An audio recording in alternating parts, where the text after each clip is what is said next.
أستغفر الله العظيم. أستغفر الله العظيم. أستغفر الله العظيم الذي لا إله إلا هو الحي القيوم وأتوب إليه.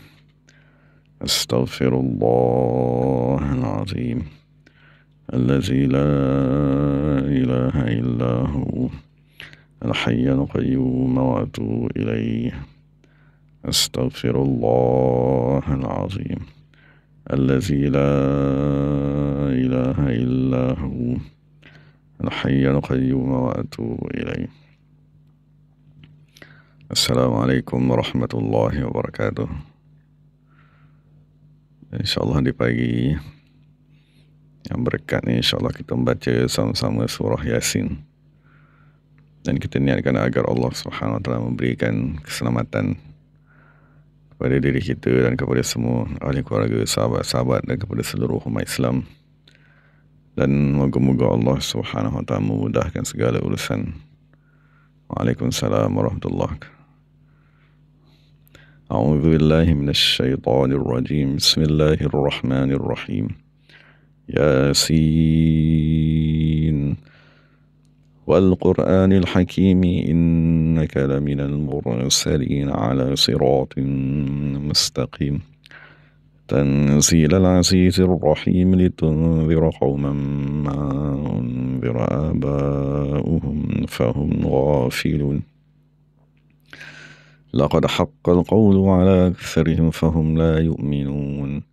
إنا جعلنا في أعناقهم أغلالا فهي إلى الأذقان فهم مقمحون. وجعلنا من بين أيديهم سدا ومن خلفهم سدا فأغشيناهم فهم لا يبصرون. وسواء عليهم أأنذرتهم أم لم تنذرهم لا يؤمنون. إنما تنذر من اتبع الذكر وخشي الرحمن بالغيب فبشره بمغفرة وأجر كريم. اللهم اجعلنا منهم. إنا نحن نحيي الموتى ونكتب ما قدموا وآثارهم وكل شيء أحصيناه في إمام مبين. واضرب لهم مثلا أصحاب القرية إذ جاءها المرسلون إذ أرسلنا إليهم اثنين فكذبوهما فعززنا بثالث فقالوا إنا إليكم مرسلون. قالوا ما أنتم إلا بشر مثلنا وما أنزل الرحمن من شيء إن أنتم إلا تكذبون. قالوا ربنا يعلم إنا إليكم لمرسلون وما علينا إلا البلاغ المبين. قالوا إنا تطيرنا بكم لئن لم تنتهوا لنرجمنكم وليمسنكم منا عذاب أليم.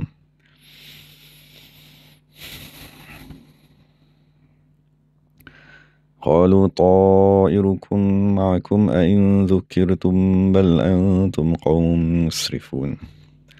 وجاء من أقصى المدينة رجل يسعى قال يا قوم اتبعوا المرسلين اتبعوا من لا يسألكم أجرا وهم مهتدون. وما لي لا أعبد الذي فطرني وإليه ترجعون. أتخذ من دونه آلهة إن يردني الرحمن بضر لا تغن عني شفاعتهم شيئا ولا ينقذون. إني إذا لفي ضلال مبين. إني آمنت بربكم فاسمعون. قيل ادخل الجنة قال يا ليت قومي يعلمون بما غفر لي ربي وجعلني من المكرمين. اللهم اغفر لنا واجعلنا من المكرمين.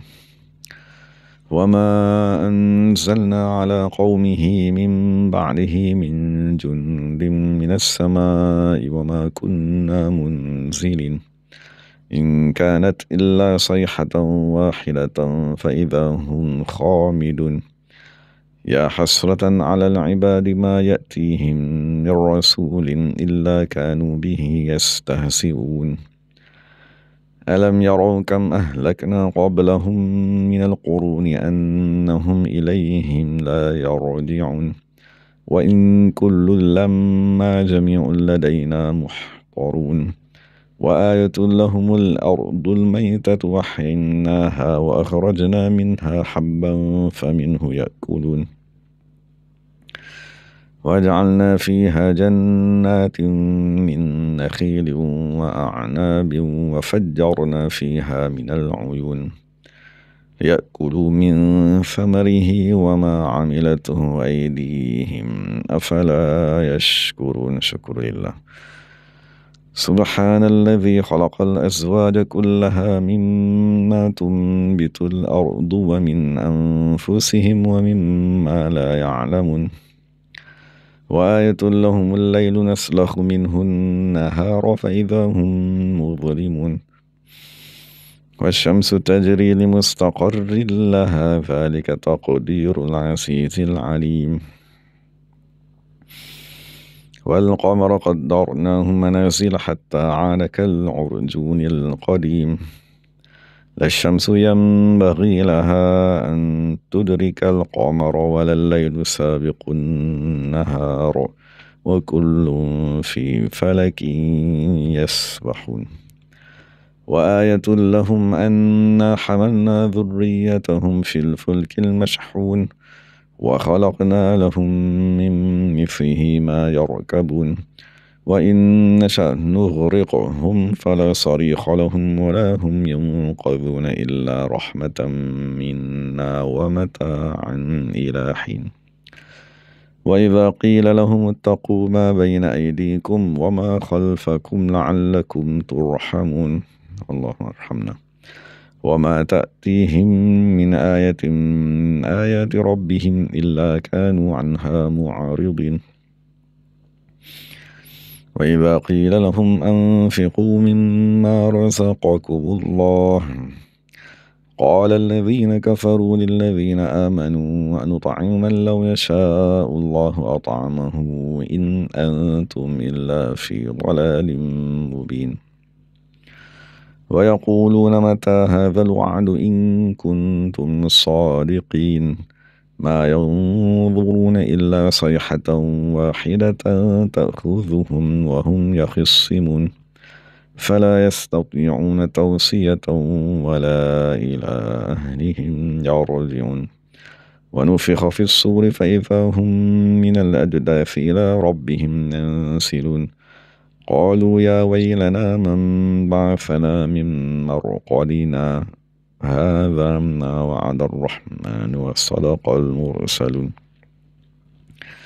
إن كانت إلا صيحة واحدة فإذا هم جميع لدينا محضرون فاليوم لا تظلم نفس شيئا ولا تجزون إلا ما كنتم تعملون إن أصحاب الجنة اليوم في شغل فاكهون هم وأزواجهم في ظلال على الأرائك متكئون لهم فيها فاكهة ولهم ما يدعون سلام قولا من رب رحيم يا سلام سلم وامتازوا اليوم أيها المجرمون ألم أعهد إليكم يا بني آدم ألا تعبدوا الشيطان إنه لكم عدو مبين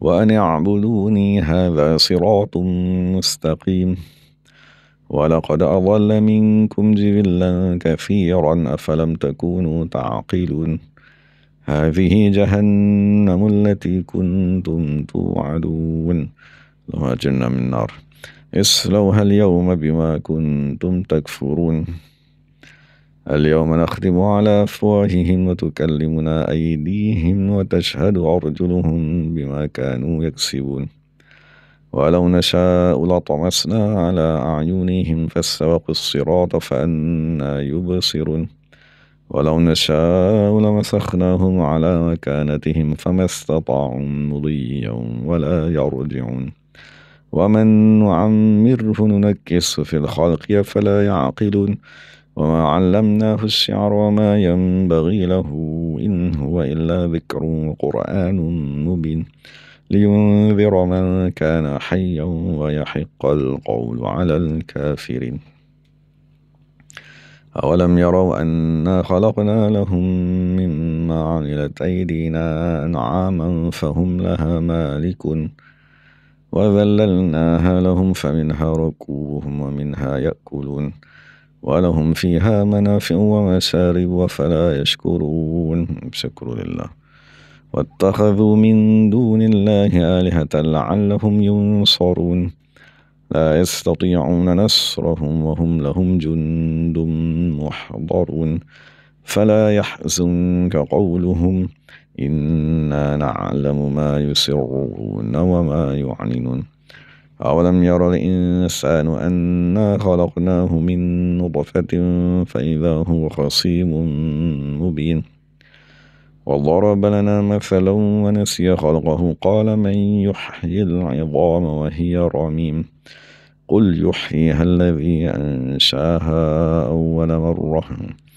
وهو بكل خلق عليم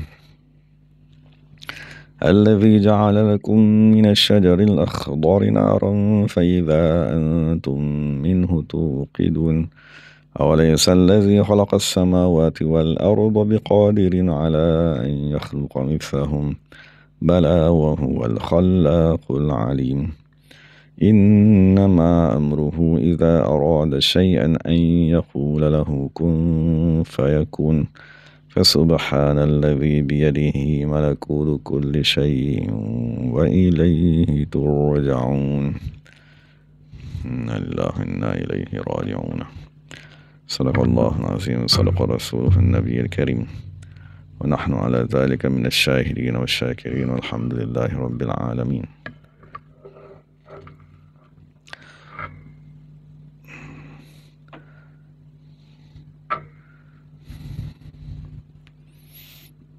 بسم الله الرحمن الرحيم الحمد لله رب العالمين والصلاة والسلام على سيد المرسلين وعلى آله وصحبه أجمعين رب اشرح لنا صدورنا ويسر لنا أمورنا واحلل عقدة من ألسنتنا يفقهوا أقوالنا ثبت أقدامنا وتمم تيسيرنا يا ربنا رب العالمين. لا حول ولا قوة إلا بالله العلي العظيم. لا حول ولا قوة إلا بالله. لا حول ولا قوة إلا بالله العلي العظيم. أما بعد. اللهم صل وسلم وبارك على سيدنا محمد وعلى آل سيدنا محمد. أستغفر الله الذي لا إله إلا هو الرحمن الرحيم الحي القيوم الذي لا يموت وأتوب إليه. اللهم اغفر لنا. Alhamdulillah, kita bersyukur kepada Allah Subhanahu wa Ta'ala. Kita buat sama-sama dalam majlis tilawah dan tadabbur surah Yasin. Alhamdulillah, hari ini kita sampai pada ayat yang kelima. Allah Subhanahu wa Ta'ala berfirman, Tanzilal Azizir Rahim. Tanzila, penurunan. Al-Aziz, yang maha agung. Ar-Rahim, yang maha mengasihani. Jadi insyaAllah kita cuba bincangkan dulu lafaz yang pertama daripada ayat yang kelima, iaitu lafaz tanzila. Jadi dalam bacaan yang kita baca, kita akan membaca dengan baris atas, tanzila. Jadi terdapat beberapa lagi qiraat yang lain, mereka akan membaca dengan baris hadapan, tanzilu. Jadi dari segi kedudukan bahasa, sekiranya kita baca dengan baris depan tanzilu, maka ayat kelima ni ialah ayat yang berdiri sendiri. Maknanya dia ayat yang terbentuk daripada subjek dan predikat. Mesti kita andaikan masa kita baca tadi, ala siratin mustaqim huwa tanzilul azizir rahim. Mana kita kena andaikan ada satu subjek sebelum daripada kalimat tanzil. Dan kalimat tanzil tadi ialah perkhabaran kepada lafaz huwa tersebut. Itu bagi qiraat yang membaca dengan baris hadapan. Tapi sekiranya kita dalam qiraat kita membaca dengan baris atas, tanzila, maka kita sambungkan lafaz tanzil tadi kepada kalimat al-mursalina. Jadi seolah-olah kita membaca innaka laminal mursalina. Jadi al-mursalin tu didatangkan dengan makna diturunkan. Asalnya al-mursalin bermaksud diutuskan. Tapi boleh juga didatangkan. Tapi lafaz tanzil tadi didatangkan dengan makna diutuskan Rasul, perutusan. Al-mursalin maknanya Rasul yang diutuskan. Tanzila, perutusan Al-Azizir Rahim, yang maha agung, yang maha pengasih. Jadi apabila kita baca, maksud terutama dalam qiraat kita lah yang baca dengan baris atas tadi, apabila kita baca Yasin, maknanya kita menyeru wahai insan, wal Quranil Hakim, kemudian kita bersumpah dengan Al-Quran yang mempunyai hikmah, innaka laminal mursalin, maksud kita hadirkan dalam kita Nabi Muhammad SAW yang merupakan manusia yang paling agung dari kalangan yang diutuskan, ala siratin mustaqimin wa syari'atin. Nabi Muhammad SAW berada amat kukuh di atas jalan kerohanian dan jalan jasmani. Lepas itu tanzila, maksudnya sekarang ni kita hubungkan lafaz tanzila dengan lafaz al-mursalin. Mana Rasulullah SAW ialah perutusan. Tanzila, perutusan daripada Al-Azizir Rahim, daripada Tuhan yang maha agung dan Tuhan yang maha mengasihi. Jadi itu dua bentuk bacaan lah. Dan ada juga bacaan yang membaca dengan baris bawah, itu insyaAllah kita akan bincangkan di hadapan. Jadi moga-moga kita dapat menghadirkan niat masa apabila kita membaca apa saja ayat, sama ada ayat Al-Quran ataupun doa ataupun tasbih ataupun tahmid. Maka yang penting sekali ialah kita menghadirkan makna tadi. Jadi makna dia akan menyebabkan baris tadi berubah. Sekiranya kita buat tanzilu sebagai satu ayat yang lengkap, maka kita baca dengan baris depan Tanzilul Azizir Rahim. Tapi sekiranya kita sambungkan tanzil kepada mursalin, maka kita baca dengan baris atas. Betul soalan kedua, lafaz tanzil yang kita baca dalam ayat kelima ni, dia mempunyai kaitan dengan kalimat apakah yang berada pada ayat sebelumnya. Sebagaimana kita dah bagi contoh tadi, tanzila di dalam qiraat yang kita baca, sekiranya kita baca dia dengan baris atas, maka dia mempunyai hubungan dengan lafaz al-mursalin. Maknanya Nabi Muhammad SAW dan semua nabi-nabi dan kesemua rasul-rasul, mereka diutuskan. Okay, itu ialah sifat kepada diri Nabi itu sendiri. Cuma kita timbulkan persoalan, siapakah yang mengutus nabi-nabi dan rasul? Maka jawapannya ialah Tanzilal Azizir Rahim. Yang mengutuskan mereka ialah Raja, Tuhan yang amat gagah, yang amat agung dan amat mengasihi. Jadi tanzil tadi dia menghuraikan tentang kerasulan Nabi Muhammad SAW.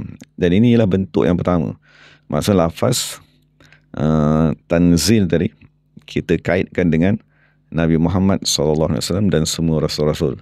Jadi apabila kita tahu yang mengutuskan Nabi Muhammad SAW ialah Al-Aziz dan Ar-Rahim, maka kita kena amat mengagungkan Nabi Muhammad SAW dan kesemua nabi-nabi dan rasul, kerana mereka ialah perutusan daripada Al-Aziz Ar-Rahim. Jadi itu pertama, kita jadikan lafaz tanzil mempunyai hubungan dengan manusia yang agung, iaitu Nabi Muhammad dan kesemua rasul-rasul. Dan pendapat yang kedua, Maksudnya apabila kita baca Tanzilal Azizir Rahim, maka lafaz tanzil tadi dia merujuk kepada ayat sebelumnya yang lebih dekat, iaitu lafaz siratin mustaqimin wa syari'atin muttaba'ah. Jadi maksudnya apabila Allah kata Nabi Muhammad SAW berada di atas jalan yang lurus dan berada di atas syariat yang sempurna tadi, maka kita timbulkan satu soalan. Syariat yang Nabi SAW berada di atasnya, sirat ataupun tariq ataupun minhaj yang Rasulullah SAW berada di atasnya dengan mantap tadi, maksudnya itu datang daripada mana? Maksudnya siapakah yang mengurniakan kepada Rasulullah SAW sirat dan syariat tadi? Maka Allah Subhanahu wa taala menjawab, Tanzilal Azizir Rahim. Ketahuilah wahai manusia bahawa sesungguhnya sirat dan syariat dia ialah penurunan daripada Allah Subhanahu wa taala. Jadi daripada situ, apabila kita menerima panduan ataupun apabila kita mempelajari sesuatu perkara daripada agama, maka hendaklah kita menerimanya dengan hati dan jangan sekali-kali kita mengingkarinya. Kerana sesiapa saja mengingkari ibadat di dalam agama Islam yang telah sabit secara masyhur dengan Al-Quran dan hadis, maka dia kata rosak imannya. Maksud apabila kita mengingkari solat, kita kata solat tiada di dalam agama Islam. Solat ialah rekaan ulama fiqh, rekaan ulama mazhab, maka orang tersebut rosak imannya kerana mengingkari perkara yang telah dinyatakan di dalam Al-Quran. Jadi Allah Subhanahu wa taala juga nak bagi tahu sirat mustaqim yang Allah puji Nabi Muhammad sallallahu alaihi wasallam, dia ialah tanzilah, penurunan daripada Allah Subhanahu wa taala. Jadi jangan sekali-kali kita berkata sirat tiada di dalam Islam, ataupun dengan lafaz lain at-tariqah tiada di dalam Islam, ataupun kita kata al-minhaj tiada di dalam agama Islam. Jadi ayat tu mungkin kita biasa dengar, terutamanya ialah lafaz at-tariqah, sebab lafaz sirat jarang digunakan dan lafaz minhaj juga jarang digunakan pada amalan kerohanian. Jadi musuh Islam ataupun iblis, mereka sekarang ni cuba menjauhkan manusia daripada sirat mustaqim. Tapi disebabkan hari ini sirat mustaqim diistilahkan dengan lafaz at-tariqah, sebagaimana Allah Ta'ala nyatakan juga dalam Al-Quran, ataupun lafaz tariq, maka sirat mustaqim yang kita minta setiap hari dalam surah Fatihah di awal surah Yasin tadi dimusuhi dan diburuk-burukkan dan dizahirkan sebagai satu perkara yang tidak betul, yang tiada di dalam agama Islam. Jadi syaitan tadi kita dah bincang terbagi kepada dua, iaitu syaitan jin yang mewaswaskan di dalam diri manusia. Maksudnya kita setiap hari minta sirat mustaqim, tapi bila kita nak masuk kepada aliran sirat mustaqim tadi, dalam diri kita ada was-was. Betul ke? Betul ke amalan ni? Perlu ke aku beramal dengan amalan tersebut? Dan datang juga syaitan dari kalangan manusia yang menghukumkan dengan pelbagai hukum dan memfitnah ahli-ahli at-tariqati dengan pelbagai fitnah. Jadi semua tu Allah Subhanahu wa taala nak nyatakan sirat mustaqim yang Nabi Muhammad berada di atasnya. Sirat tersebut ialah tanzilah, penurunan daripada Al-Azizir Rahim. Maka jangan sekali-kali kamu ingkari. Dan kedua, kamu kena amat bersyukur kerana aku hantar kepada kamu syariat tersebut dan sirat tadi. Jadi itu ialah pendapat kedua. Maksudnya pertama, lafaz tanzil merujuk kepada Nabi Muhammad Al-Mursalin, ialah penurunan daripada Aziz Ar-Rahim. Dan yang kedua, sirat, dia ialah penurunan daripada Al-Aziz Ar-Rahim. Dan pendapat ketiga, tanzil merujuk kepada Al-Quran. Maksudnya kitab yang berada di hadapan kita, dia dikhabarkan. Maksudnya sekiranya orang bertanya, Al-Quran yang ada bersama-sama kita 30 juzuk tadi, daripada manakah sumbernya? Maka Allah Subhanahu Wa Taala menjawab, tanzila, Al-Quran tersebut ialah penurunan daripada Al-Azizir Rahim. Maka tanzil yarji'u ila Al-Quran. Maka lafaz tanzil tadi dia merujuk kepada Al-Quran itu sendiri. Mengikut Imam riwayat yang membaca dengan baris bawah, tanzili. Maksud kita baca daripada awal, wal Qur'ani. Maksud Quran tadi kita baca dengan baris bawah kerana dia tadi majrur dengan sebab wawul qasam tadi. Maka tanzili dia ialah badal kepada lafaz Al-Quran.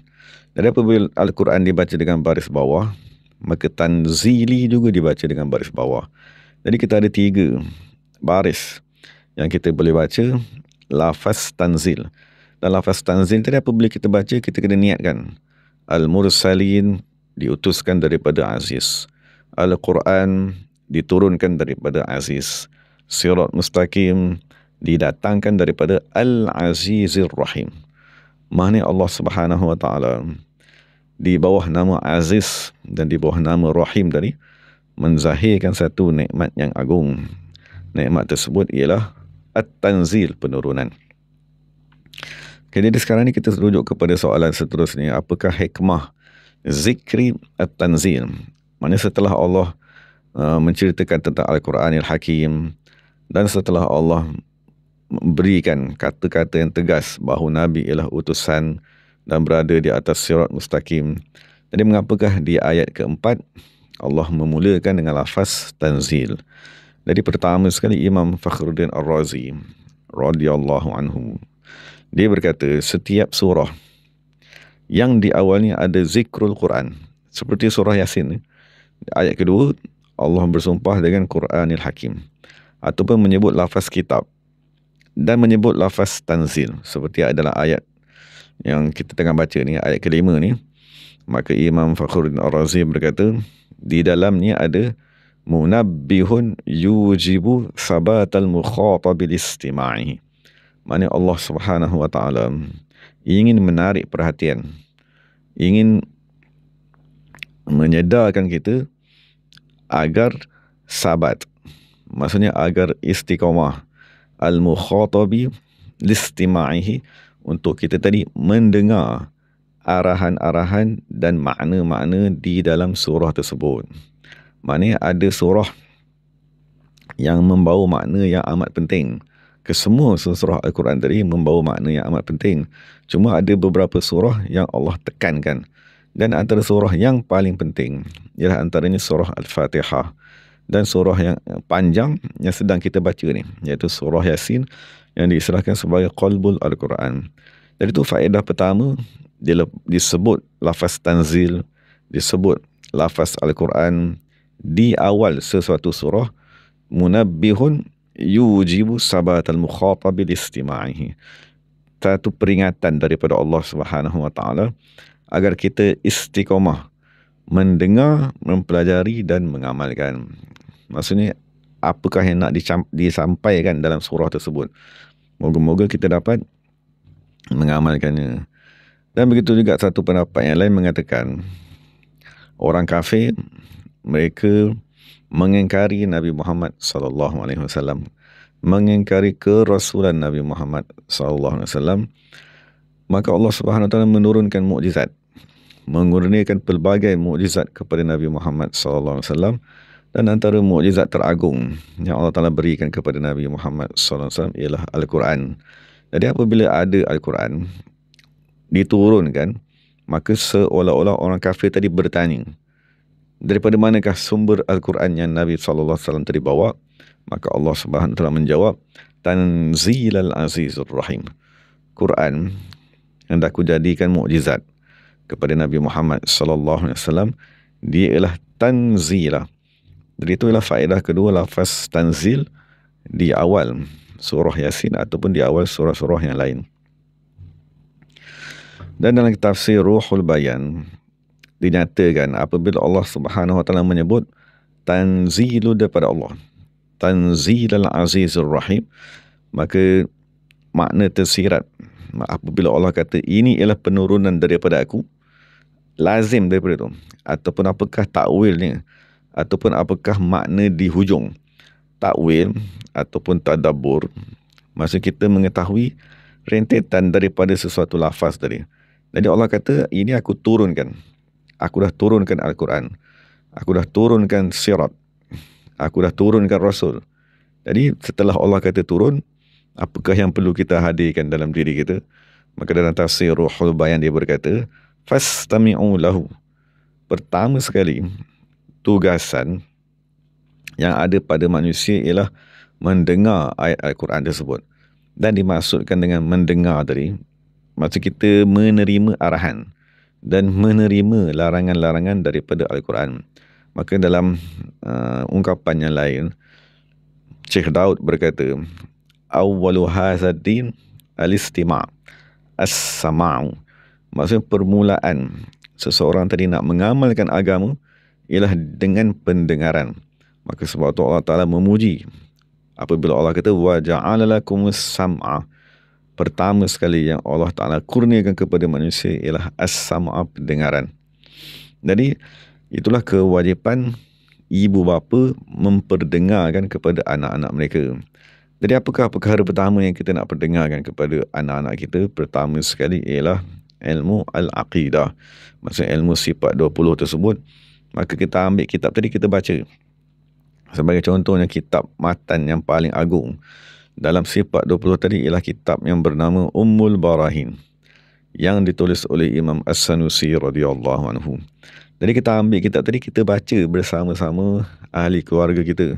Dan kitab Ummul Barahin tadi satu masa dahulu di zaman penulisan, di zaman keagungan kitab tadi, dibaca pada setiap malam Jumaat seperti mana dibaca Al-Quran. Tujuan kenapa dibaca tadi ialah untuk fastami'u, memperdengarkan. Jadi di zaman Rasulullah SAW, teks dan kitab yang ada di antara Rasulullah SAW dan sahabat-sahabat ialah Al-Quran. Jadi apabila sahabat mendengar Al-Quran, mereka akan memahami akidah. Dan apabila sahabat radhiyallahu anhum mendengar ayat Al-Quran, mereka akan memahami ilmu fiqh, sembahyang, puasa, haji, zakat seumpama. Dan apabila sahabat mendengar juga Al-Quran, mereka akan memahami ilmu tasawuf.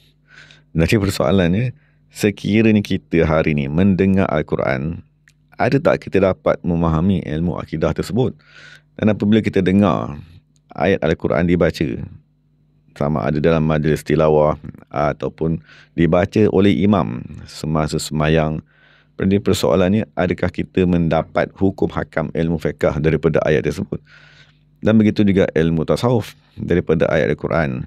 Jadi itulah kelemahan kita, kan, bangsa yang diistilahkan sebagai Al-Ajam, yang tidak bertutur di dalam bahasa Arab, pertama. Dan kedua, kita tidak mempunyai akal yang cerdik, yang amat tajam seperti sahabat-sahabat tabi'in dan tabi'in radhiyallahu anhum. Jadi ulama Islam radhiyallahu anhum, mereka mengeluarkan isi penting Al-Quran dan mereka kata ini ialah fardu ain. Jadi fardu ain tadi, tauhid, fiqh dan tasawuf, pertama sekali tugasan kita ialah fastami'u. Mana pertama kita kena mendengar dan kita kena memperdengarkan kepada orang lain. Jadi kenapakah anak-anak kita hari ini membesar dalam keadaan sembahyang, menerima ibadat sembahyang sebagai satu kefarduan?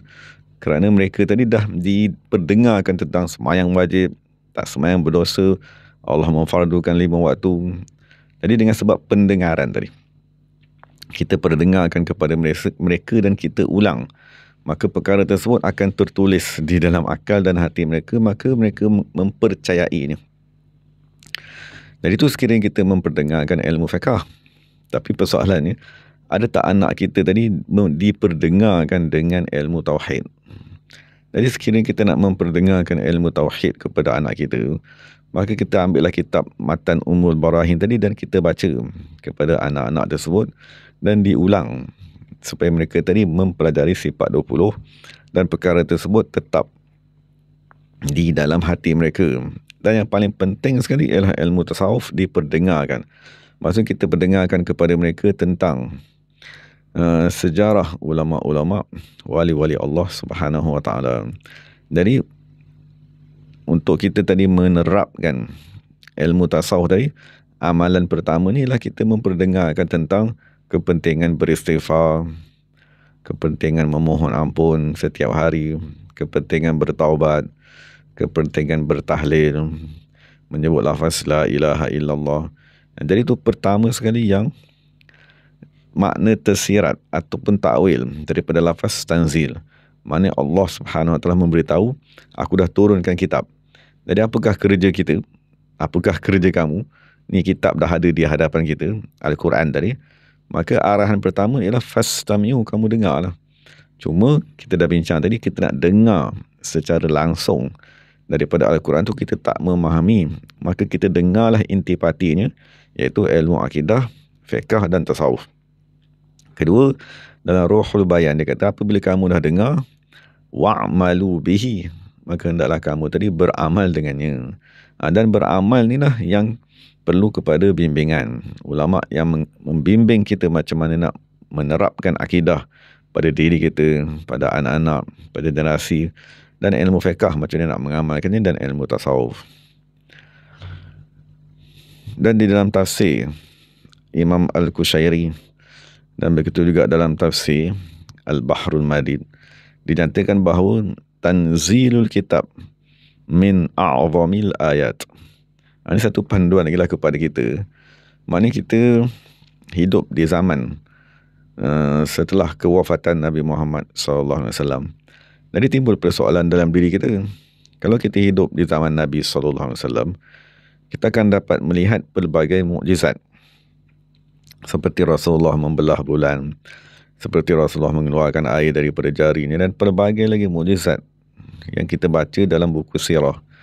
Jadi hari ini sekiranya kita bertanya, apakah mukjizat yang ada di hadapan kita pada hari ini yang kita boleh tengok yang membenarkan kerasulan Nabi Muhammad SAW, maka dalam tafsir dia kata tanzilul kitab, penurunan kitab, min a'zamil ayati, daripada tanda-tanda keagungan, mukjizat yang paling besar daripada Allah Subhanahu Wa Taala, tanzilun min alamil ghaib, dan penurunan daripada alam yang ghaib kepada kita manusia yang hidup di alam yang zahir tadi.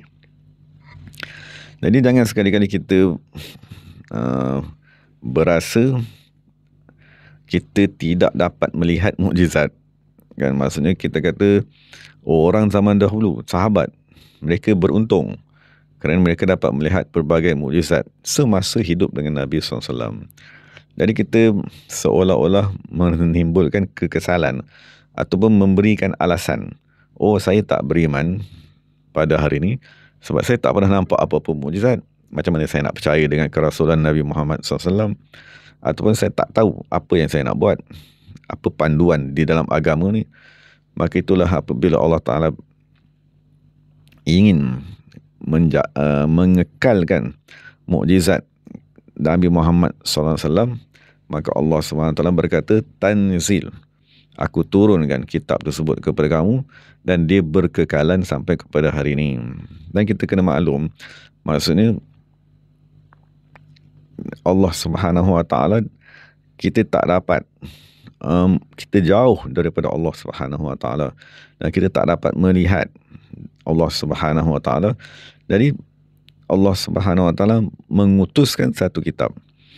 Maka dalam tafsir Imam Qushairi berkata, apabila panjang tempoh masa berpisah antara kekasih, fa'azzu syai'in 'alal muhibbin kitabul ahbab.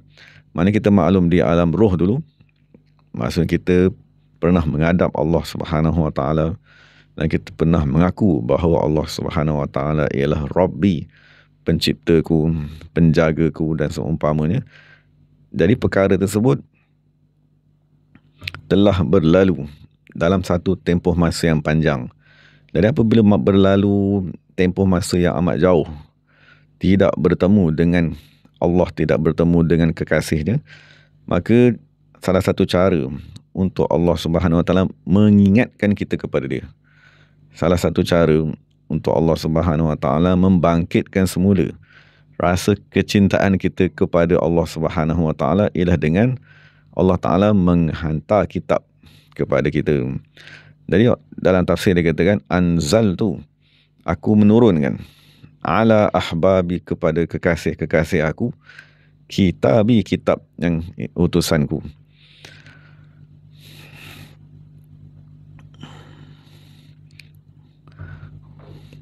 Wala alaihim in qara'a asma'ahum itabi fahum fi amanin min azabi. Jadi apabila kita dikurniakan kitab tersebut daripada satu sudut yang lain, maksud dalam Imam Qushayri berkata, kita kena lihat kitab tadi datang daripada kekasih kita, iaitu Allah Subhanahu Wa Taala, melalui utusan Nabi Muhammad sallallahu alaihi wasallam. Tujuan ni ialah supaya kita mengingati semula perjanjian antara kita dengan Allah Subhanahu Wa Taala, dan tujuannya supaya kita tadi terselamat daripada bala bencana yang ada di dunia. Sebab tu dia kata fa innahum minni fi amanin. Maknanya sekiranya kita tadi berpegang dengan kitab yang diturunkan, yang diberikan kepada kita, fa innahum minni, maka seseorang tersebut akan terselamat min azabi, daripada seksaan yang berada di dunia dan yang akan waliyazbillah kita tempuh tadi apabila kita berpindah ke alam akhirat. Jadi salah satu sudut yang lain apabila kita menyebut tanzil, mana kita kena menghadirkan dalam diri kita, ini ialah satu kitab daripada Allah Subhanahu Wa Taala yang amat mengasihi untuk mengekalkan hubungan tadi. Maksud sekiranya kita sayang kepada seseorang tapi kita tak boleh berhubung dengan dia, maksud kita nak telefon tak boleh, kita nak hantar surat tak boleh, maksud kita nak message tak boleh, jadi dia akan menyebabkan hubungan tadi terputus. Jadi apakah bentuk hubungan yang boleh mengekalkan antara dua pihak?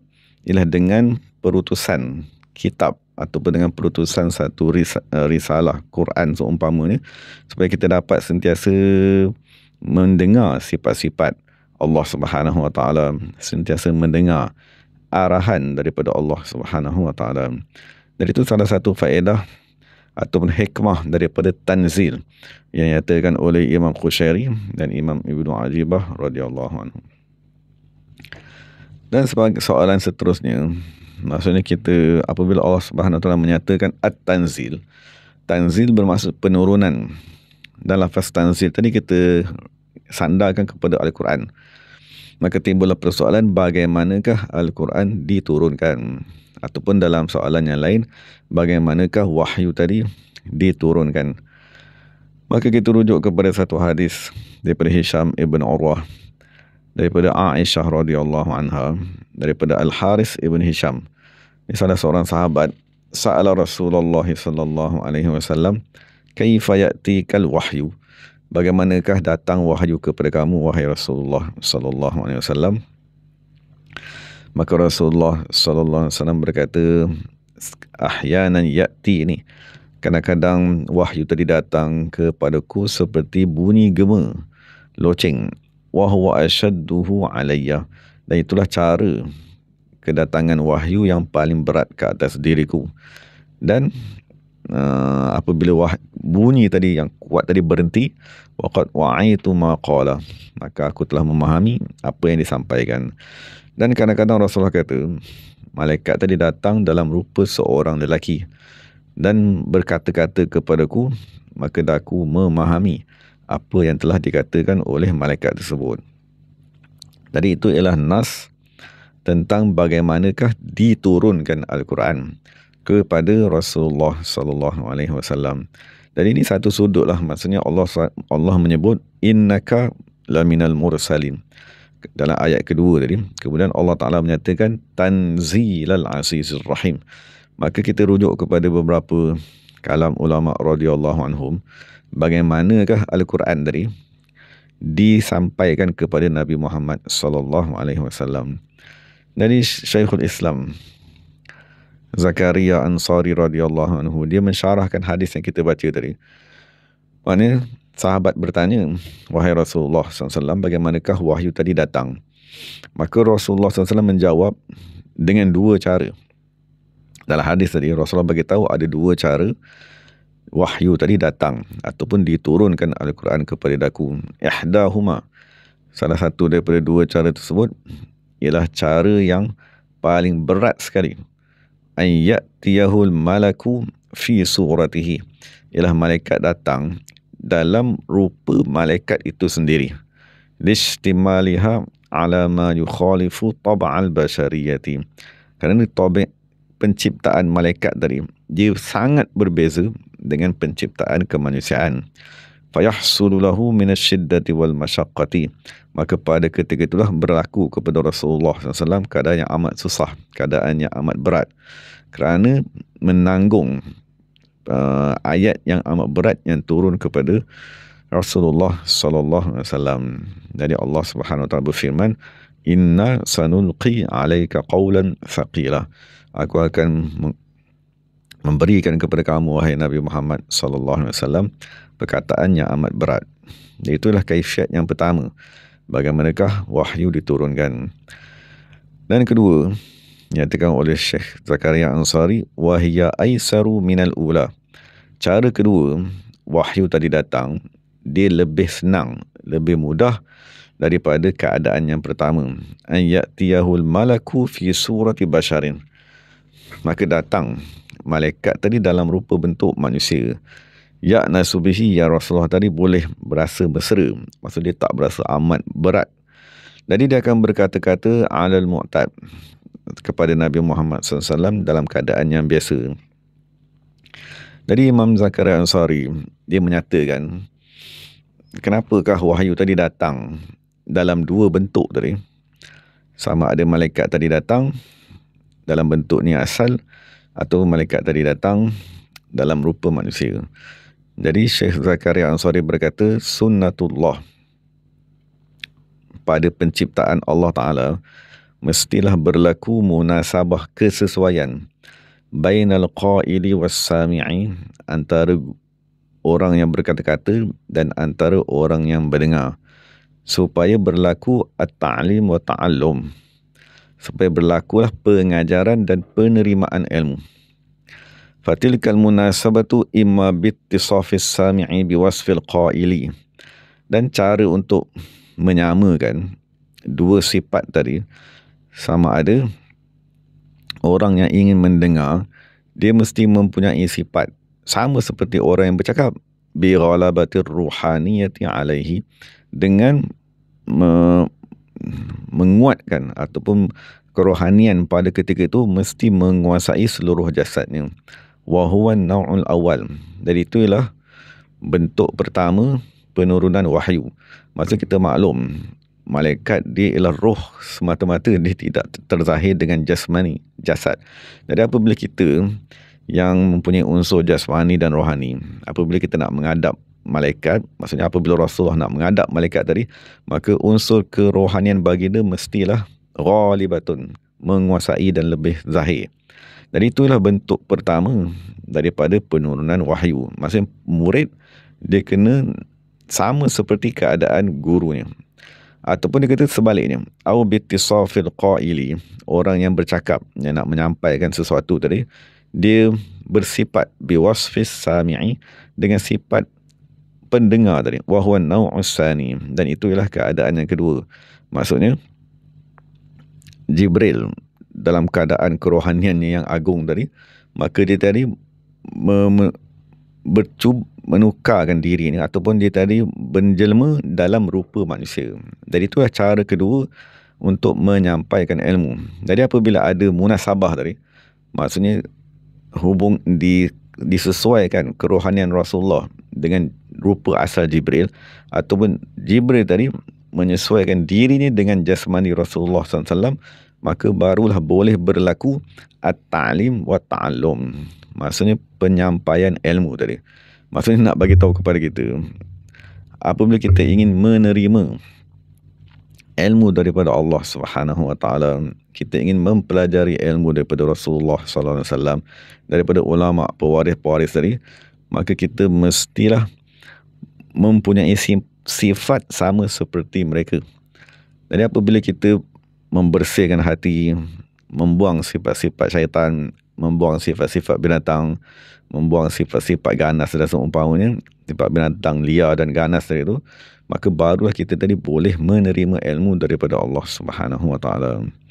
Jadi Syekh Zakaria Ansari berkata, jadi yang kita bincangkan tadi ialah penurunan wahyu daripada Jibril fil yaqazah ketika Nabi SAW dalam keadaan sedar, dan ada juga penurunan wahyu ar-ru'yah as-sadiqah dalam keadaan mimpi yang benar, dan ada juga berlaku mendengar kalam Allah Subhanahu Wa Taala yang qadim seperti mana Nabi Musa alaihi salam mendengar kalam daripada Allah Subhanahu Wa Taala.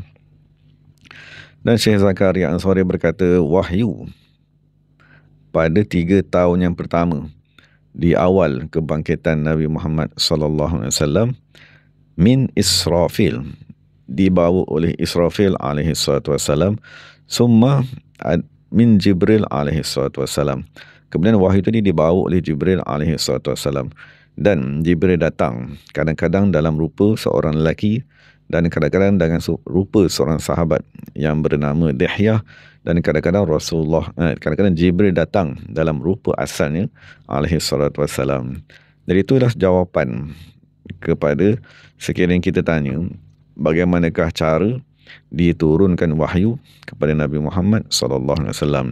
Jadi ada 2 keadaan, sama ada Rasulullah SAW menguatkan dirinya untuk menerima kerohanian yang amat tinggi, penzahiran Jibril alaihi salatu wassalam, ataupun Jibril merendahkan dirinya, menzahirkan dirinya sebagai rupa manusia. Jadi dalam masa yang singkat ni kita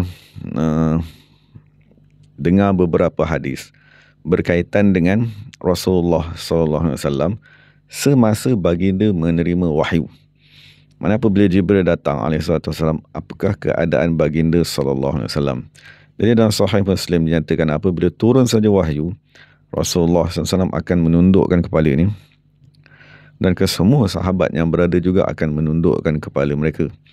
Fa'idzan jala, apabila wahyu tadi berhenti, maka barulah Rasulullah mengangkat semula kepalanya.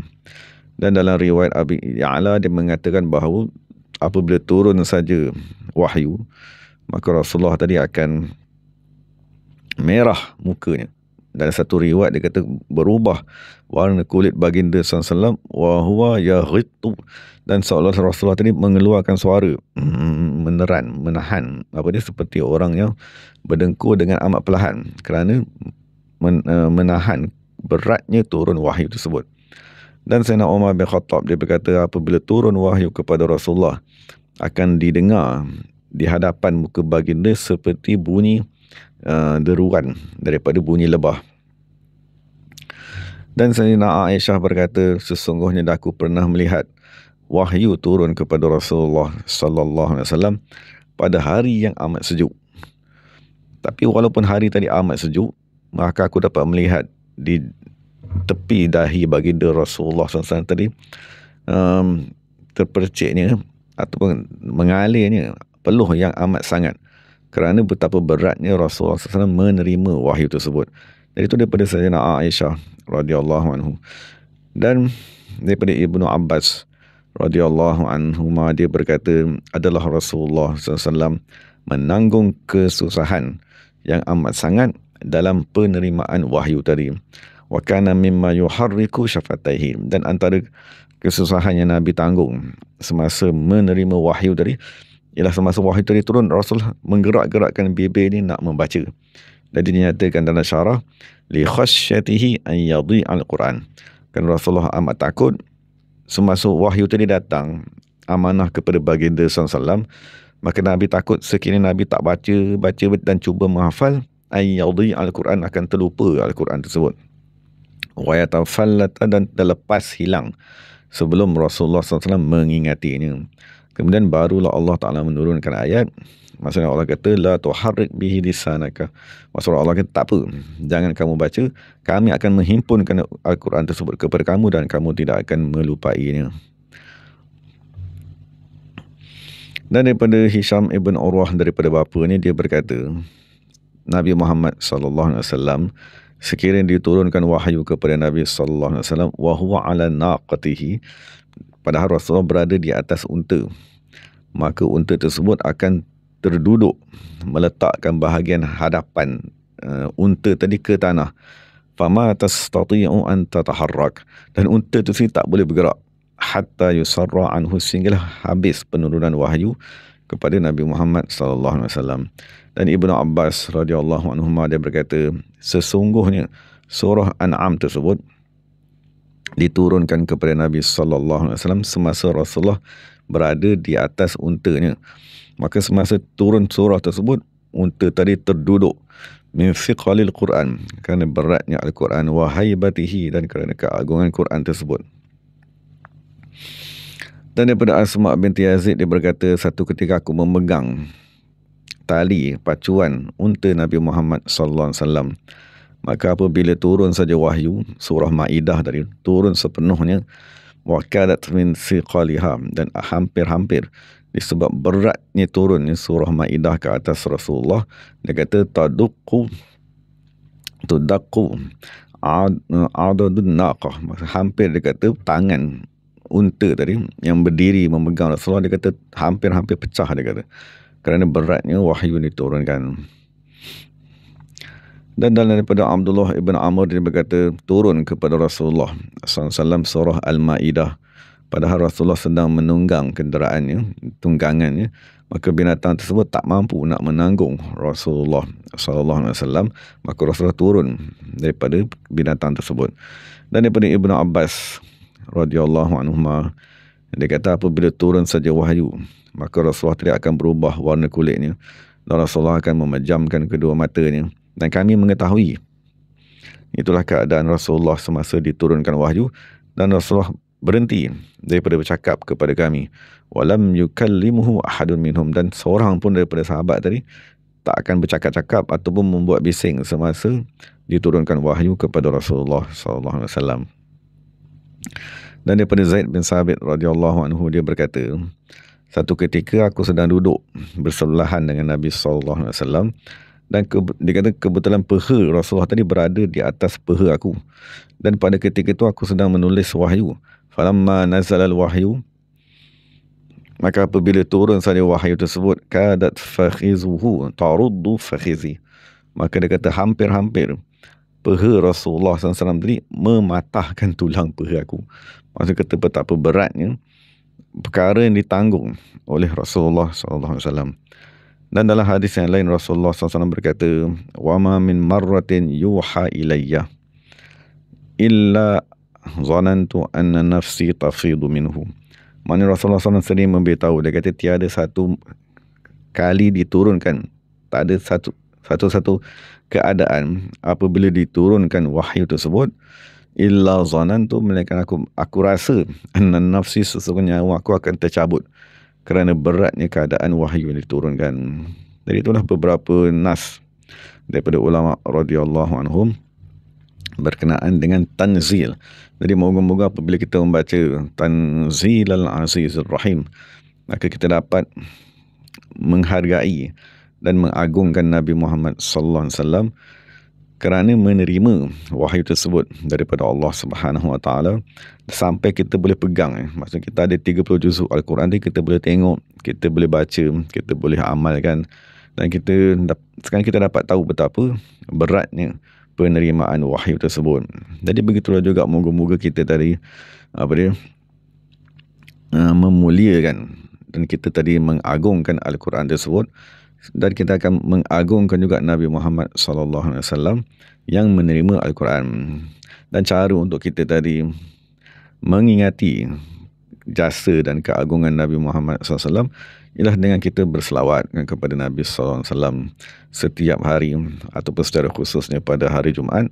Moga-moga Allah Subhanahu wa taala mengurniakan kepada kita makna Al-Quran tersebut. Maksud Al-Quran dari segi lafaznya dah ada kepada kita, dah sampai kepada kita. Cuma kita mohon daripada Allah Subhanahu wa taala agar mengilhamkan kepada kita makna-makna Al-Quran tersebut. Dan sebelum dikurniakan ilham tadi, maka kita bacalah kitab-kitab yang ulama dah tulis yang berkaitan dengan tasawuf, fiqh dan akidah tadi, kerana itulah isi kandungan Al-Quran. Apabila kita mengamalkan lagi Al-Quran, maka Allah akan memberikan makna-makna yang lebih lagi kepada kita. Jadi moga-moga Allah Subhanahu Wa Taala memudahkan kepada kita memahami Al-Quran dan mengamalkannya. Dari segala yang baik daripada Allah Subhanahu Wa Taala, segala salah silap daripada diri saya sendiri. Dan kita tangguhkan makna kita untuk majlis dengan baca doa surah Yasin. Bismillahirrahmanirrahim. Alhamdulillahirabbil alamin hamdan yuwafi ni'amahu wa yukafi'u mazidahu ya rabbana lakal hamdu kama yanbaghi li jalali wajhika wa 'azim sultanik. Allahumma salli wa sallim ala sayyidina Muhammadin salatan tunjina biha min jamil ahwali wal afat, taqdi lana jamil hajat wa tahhiruna biha min jamil sayyiat, tarfa'una biha indaka ala darajat, tuballighuna biha aqsal ghayat min jamil khairat fil hayati wa ba'da al mamat, wa ala alihi wa sahbihi wa sallim tasliman katsiran bi rahmatika ya arhamar rahimin. Allahumma bi haqqi yasin al-Qur'anil hakim ikhtartahu lirisali wan nubuwwati wilayati wa hidayati ila siratal mustaqim. جميع ما جاء به منك جبريل تنزيل العزيز الرحيم خواص الحروف والأسماء التامات أظهرت في الوجود لكل موجود من آية البينات خفي الفكر المفرد كل مظلوم من دون مخلص لكل مسجون يا مجرى البحار والعيون يا من جعل خزائنه من الكاف والنون وعلم بما كان قبل أن يكون نسألك اللهم أن تسلك من الجادة رضاك وأن تجعلنا أهلا محلا لسعادتك وغناك وأن تيسر لنا جميع المرادات والمطالب وأن تجعلنا بين عبادك في كل حال صافٍ الغالب ولا تحوجنا إلى أحد من خلقك في أمر رزقنا تربط على سيد المتفوهين بمكروه في حقنا أن تقلنا حركتنا بتوفيق وأن تجعلنا من ضاك عنا خير صاحبنا وارفع أن تلحفنا بجادة المحبة وأن تمن علينا بسرعة الاستجابة. استجب اللهم دعانا استجب اللهم دعانا استجب اللهم دعانا وحق فيك رجاءنا وادخلنا في حزر فيك المسؤول بسر قولك الحق انما امره اذا اراد شيئا يقول لكم فيكون. سبحان منافس عن كل مديون سبحان مخلص كل مسجون سبحان العالم بكل مكنون سبحان مجرى البحار والعيون سبحان من جعل خزائن والكاف والنون سبحان الذي بيده ملكوت كل شيء واليه ترجعون. فرج لهم فرج لهم يا فرجهم يا حي يا قيوم ترجعنا همنا وغمنا فرجا عاجلا غير آجل يا كريم برحمتك يا ارحم الراحمين. سبحان ربك رب العزة عما يصفون وسلام على المرسلين والحمد لله رب العالمين. Taqabbalallahu minna minkum. Jadi terima kasih kepada semua sahabat-sahabat. Moga Allah Ta'ala pelihara kita semua. Jadi kita tangguhkan majlis dengan baca tasbih kafarah, salawat dan surah al-Asr. Subhanakallahumma wa bihamdika asyhadu an la ilaha illa anta astaghfiruka. Subhanakallahumma wa bihamdika asyhadu an la ilaha illa anta astaghfiruka. والناصرين الإنسان لفي خسر إلا الذين آمنوا وعملوا الصالحات وتواصوا بالحق وتواصوا بالصبر. سبحان ربك رب العزة عما يصفون وسلام على المرسلين والحمد لله رب العالمين. Jadi terima kasih kepada semua. Moga Allah pelihara. Assalamualaikum warahmatullahi wabarakatuh.